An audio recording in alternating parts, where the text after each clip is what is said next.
I'm Carl Azus. Thank you for watching this Tuesday. Today's coverage on CNN 10 starts with a natural disaster taking place in southern Asia. Parts of Kerala, a state in southern India, are underwater.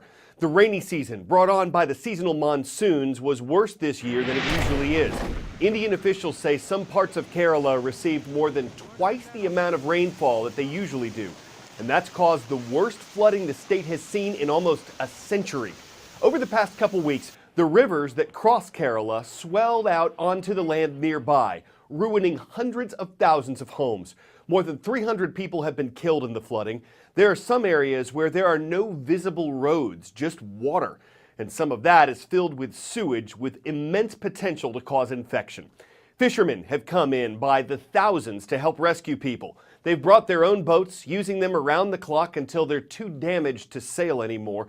And they say that even some of those who need help, those whose homes have been inundated with water, have been reluctant to leave, either because they don't trust the would-be rescuers or they're concerned that their homes would be robbed once they left them. Conditions for people in some of the shelters aren't much better. Rescuers can only reach the most desperate by boat and by air. People left stranded by raging waters by the thousands. No house is left here. No house is left here. Almost all the houses are flooded. It's currently 4 feet water has come down in this particular place. And when we get inside, still you cannot walk. You need a boat or something like that. Emergency workers, among them the Indian Air Force and the National Disaster Response Force, must navigate the washed-out roads to deliver supplies, a hand, any help they can give. On the day we deployed here, the situation was very horrifying. Almost 10 feet to 6 feet, you can find water everywhere. There are water and everywhere, nothing else. But today, if we speak, the water is depleting, the level is coming down and down. But the main work will start now.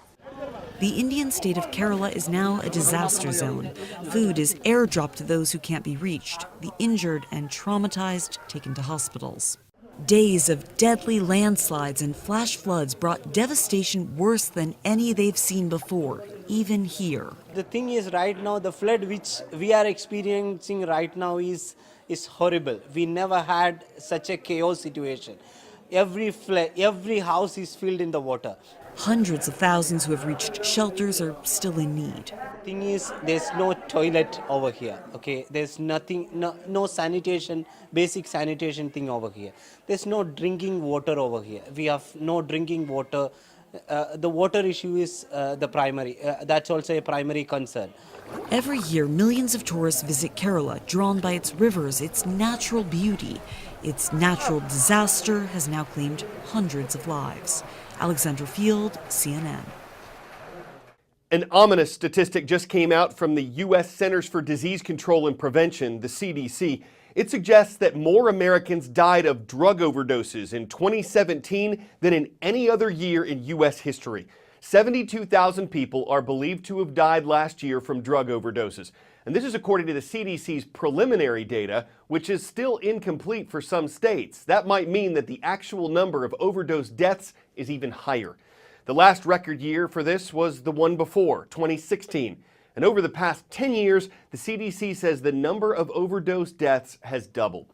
As far as 2017 goes, more than 2/3 of overdose deaths are being blamed on opioids. These can include everything from the painkillers that doctors prescribe to illegal heroin to synthetic chemicals like fentanyl, which is incredibly potent, tightly controlled, but still illegally sold, sometimes as a counterfeit drug for something that appears less dangerous. Most of the prescription drugs that are abused are obtained from family and friends, often from their medicine cabinets. That's according to an assistant professor at the University of Florida College of Pharmacy. Some states are trying to deal with this by limiting doctors' ability to prescribe opioids. Some communities are making sure their first responders always carry opioid antidotes that can save the life of someone who overdoses. Every 19 minutes, someone dies from an accidental drug overdose. Most of the time, it's from prescription drugs like oxycodone or hydrocodone.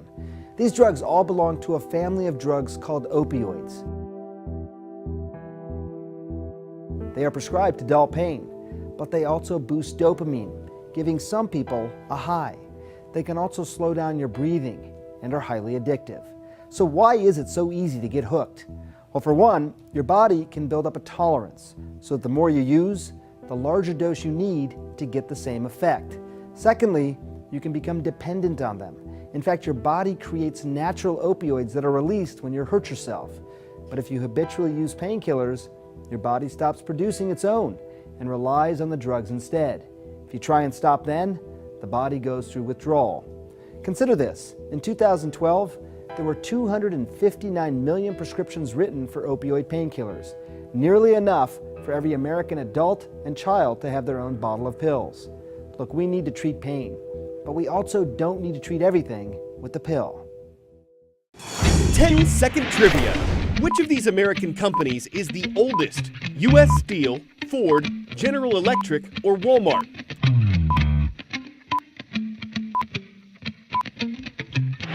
General Electric was created in 1892, making it the oldest company on this list.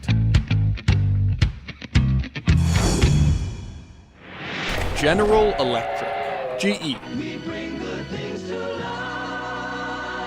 You probably know the company best for its most famous invention, the incandescent light bulb. Since its founding, the company has invented thousands of products and changed American life in the process. Just think about all the items in your kitchen that GE had a hand in. GE rolled out the first electric toaster in 1905. They sold the first widely used refrigerator. They repurposed a technology used in World War II to invent the microwave. And it's not just appliances. They also were responsible for the first American jet engine, the X-ray machine, even the lab-grown diamond. In its nearly 130 years in business, GE has reinvented transportation, medical technology, and the domestic realm. But in recent years, it's hit a snag. Its stock performed so poorly, it was booted from the Dow. It's had to cut jobs, its dividends, even sold off some of its most iconic businesses.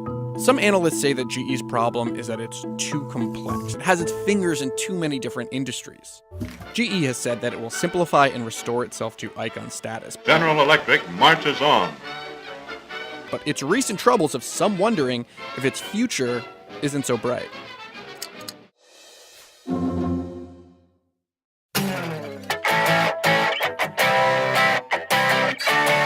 Every now and then, movie cars, rare and exciting vehicles made famous by the films they were in, come up for sale. A Ghostbusters ambulance was once on the market for $200,000. Same price for the Batmobile used in the 1966 TV show. One little problem with the $3.5 million Aston Martin you're about to see: you can't legally drive it on the street.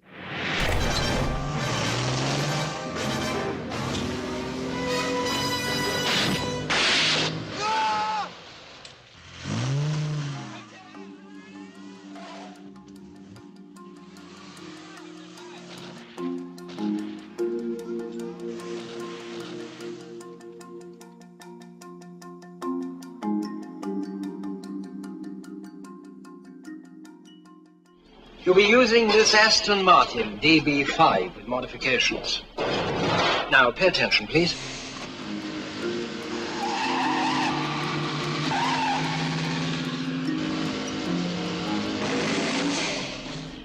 Windscreen bulletproof, as are the side and the rear windows. Revolving number plates naturally. Valid all countries. Anything else?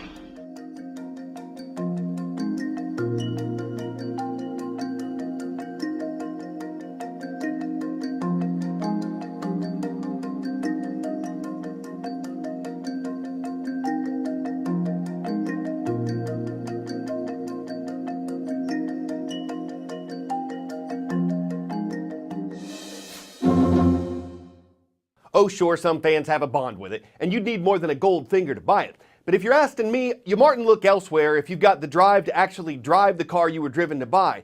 Being street illegal is a major stop sign because you'll never find out if it goes 0 to 60 in 007 seconds. I'm Carl Azus, and that's CNN 10.